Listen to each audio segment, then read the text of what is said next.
Hello everyone. Rainy season जाने को है और ऐसे टाइम में बहुत ज़्यादा मच्छर मक्खी वगैरह हो जाते हैं। सो अभी बहुत लोगों को डेंगू हो रहा है, टाइफाइड भी हो रहा है। तो हमने सोचा है कि ये सीरीज़ बना ली जाए। तो डेंगू और टाइफाइड से कैसे बचना चाहिए और उसके लिए क्या क्या डाइट लेनी चाहिए वो हम इम्यूनिटी डाइट में ऑलरेडी बता चुके हैं। आज मैं बताऊंगी अनफॉर्चुनेटली अगर किसी को डेंगू हो जाता है तो उसके लिए कौन सी डाइट फॉलो करनी है। सबसे पहले ये जानिए डेंगू होता क्या है। मच्छर के काटने से ये डेंगू रोग होता है और इसमें प्लेटलेट्स बहुत तेजी से घटने लगते हैं। तो सबसे पहले बचाव बहुत ज़्यादा ज़रूरी है। तो हो सके तो नेट के अंदर सोइए, अपने घर को मच्छरों से मुक्त रखने की कोशिश करें। लेकिन अनफॉर्चुनेटली अगर आपके पास आपको फीवर हाई हो जाता है, आपके लव वंस को फीवर हाई हो जाता है और ब्लड टेस्ट में अगर डेंगू पॉजिटिव आता है तो ऑफकोर्स आप जो भी मेडिसिन दे रहे हैं उसको कंटिन्यू रखिए। और अगर आप हॉस्पिटल में एडमिट हैं तो भी क्या डाइट रहेगी, और अगर आप हॉस्पिटल में एडमिट नहीं हैं, घर पे हैं, तो भी क्या डाइट रहेगी, मैं दोनों समझाती हूँ। अगर हॉस्पिटल में पेशेंट एडमिट है तो उनको जो ग्लूकोज एनएस से तो चढ़ता ही है, तो उसके साथ में क्या करना है। First day clear liquid day होता है। फर्स्ट डे तो सबसे पहले आपको 300 ml सिट्रस जूस यानी कि मौसम्बी या ऑरेंज का जूस आपको देना है। 300 ml एक साथ नहीं देना है, पूरा दिन में सिप सिप करके देना है। याद रखिए 300 ml से ज़्यादा ना हो जाए। फिर 300 ml नारियल पानी भी देना है, अगेन वो भी सिप सिप करके देना है। फर्स्ट डे की बात कर रही हूँ। और उसके अलावा पपीते के पत्तों का जूस देना है। कैसे देंगे, 2 पपीते के पत्ते ले आएंगे और एक पत्ते को सुबह में धो करके उसको पीस के और उसको छान लें। छाल के उसमें थोड़ा पानी डाल के डाइल्यूट कर दें और वो पेशेंट को पिला दें, क्योंकि ये बहुत ज़्यादा कड़वा होता है, इसलिए डाइल्यूट करना बहुत ज़रूरी है। और हाथ में 1 स्पून हनी लेकर के रखें। जैसे ही वो पपीते का पत्ते का जूस पी लें, उसके ऊपर 1 घूंट सादा पानी दे दें और फिर 1 चम्मच शहद दे दें। उससे पेशेंट को बहुत ज़्यादा एंजाइम्स मिलेंगे जो डाइजेशन के लिए बहुत अच्छे होते हैं, बिकॉज डेंगू में आपका डाइजेशन भी बहुत ज़्यादा स्लो हो जाता है। प्लस जो जीभ में कड़वा टेस्ट आ गया है उसको भी निकालेंगे। इन चीज़ों के अलावा और कुछ भी नहीं देना है। अगर पेशेंट घर में है तो सेम डाइट ही जाएगी, लेकिन जूस और नारियल पानी उसके वेट के अकॉर्डिंगली चेंज हो जाएगा। मान लीजिए पेशेंट का वेट 60 केजी है तो 6 ग्लास सिट्रस जूस और 6 ग्लास नारियल पानी। पेशेंट का वेट 70 है तो 7 ग्लास सिट्रस जूस, 7 ग्लास नारियल पानी। पेशेंट का वेट 50 केजी है, 5 ग्लास सिट्रस जूस और 5 ग्लास नारियल पानी। समझ गए, इस तरह से देना है। और पपीते के पत्तों का जूस तो जरूर से देना है। तो first day should be your clear liquid day. अब आते हैं सेकेंड डे पे। जितना भी आपने क्लियर लिक्विड डे यानी फर्स्ट डे को जितना भी आपने जूस दिया था और नारियल पानी दिया था, दोनों ही देने हैं, लेकिन हाफ कर दीजिए क्वांटिटी। अगर पहले दिन 6 सिट्रस जूस दिए थे तो दूसरे दिन 3 ग्लास सिट्रस जूस देंगे और 3 ही ग्लास नारियल पानी देंगे। सिप सिप करके पीना है।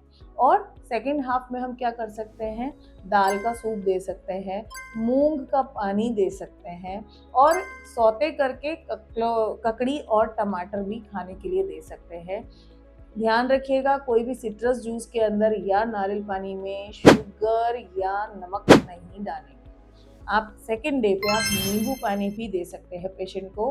अगर वो हॉस्पिटल में है तो भी पहले दिन जितना दिया था उससे आधा दे देना।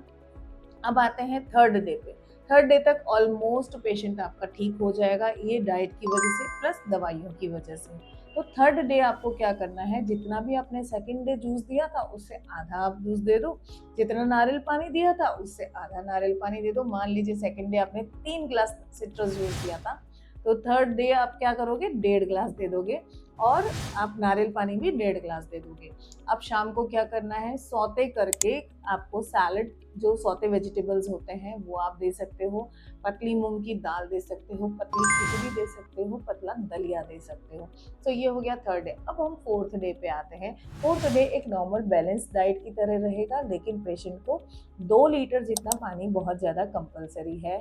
अगले 8 दिन तक आप पेशेंट को रोटी नहीं देंगे। 2 टाइम पपीते के पत्तों का पानी 10 दिन तक, अगले 10 दिन तक दोनों टाइम पपीते के पत्ते का पानी देंगे। पपीते के पत्ते में बहुत ज़्यादा एंटीऑक्सीडेंट्स होते हैं और उसके अंदर जो पेपेन होता है उसकी भी अच्छी मात्रा होती है। प्लस ये प्लेटलेट्स को बहुत जल्दी बढ़ाने की ताकत रखता है। अगर आपको पपीते के पत्ते नहीं मिल पाते हैं तो कोई भी आयुर्वेदिक शॉप पे आप जाएंगे तो उसका पाउडर भी अवेलेबल है, उसकी कैप्सूल्स भी अवेलेबल है। अगर कैप्सूल लेनी है तो 3 लेंगे, लेकिन सबसे ज़्यादा इफेक्ट करेगा कि आप फ्रेश निकालेंगे। अब फोर्थ डे क्या करेंगे, जनरली पेशेंट तीसरे दिन ठीक हो जाता है और अगर हॉस्पिटल में है तो फोर्थ डे डिस्चार्ज में मिल जाता है। तो फोर्थ डे क्या करेंगे, बहुत ही हल्का खाना, क्योंकि डाइजेशन उसमें प्रॉब्लम आती है डाइजेशन के अंदर। तो बहुत ही सिंपल खाना देंगे पेशेंट्स को, किसी भी प्रकार का मिलेट हम नहीं देंगे, गेहूं नहीं देंगे। तो दाल राइस से बनी हुई खिचड़ी हम दे सकते हैं, सौते वेजिटेबल दे सकते हैं। अब यहाँ पे प्रोटीन का रोल इम्पोर्टेंट हो जाता है, तो घर में बनाया हुआ पनीर का पानी, ध्यान रखिए पनीर का पानी, पनीर नहीं देना है फोर्थ डे पे, पनीर का पानी आप दे सकते हो। पनीर के पानी में आप लेमन डाल सकते हो, थोड़ा सा सॉल्ट डाल देना तो बहुत टेस्टी लगता है। सो वो पानी आप दे सकते हो। अगर आप चाहें तो उसको थोड़ा सा छौंक भी डाल सकते हैं, वघार भी कर सकते हैं, थोड़ा सा बहुत लाइट इसमें। अब थोड़ा बहुत अब आप वघार कर सकते हो, दाल को तड़का आप लगा सकते हो। सो पेशेंट को आप दाल दे सकते हो, दाल राइस दे सकते हो, खिचड़ी दे सकते हो।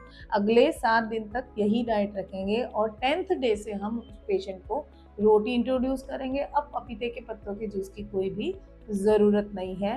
लेकिन बहुत ध्यान रखिएगा कि पेशेंट का डाइजेशन बहुत ज़्यादा वीक हो जाता है, तो आप हल्की हल्की एक्सरसाइज भी शुरू रखवाइए।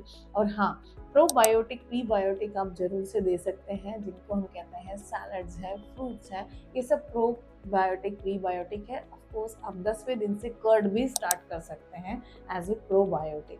आप ग्रीक योगर्ट भी स्टार्ट कर सकते हैं एज ए प्रोबायोटिक। और हम एक चीज़ देते हैं जिसका नाम है किफिर, जो आपको ऑनलाइन अवेलेबल है। किफिर आप मंगवा सकते हैं। 1 स्पून किफिर आप 1 गिलास छाछ के अंदर रख के ओवरनाइट उसको रख देना और उसको छान करके पेशेंट उसको पी सकता है कोई भी टाइम।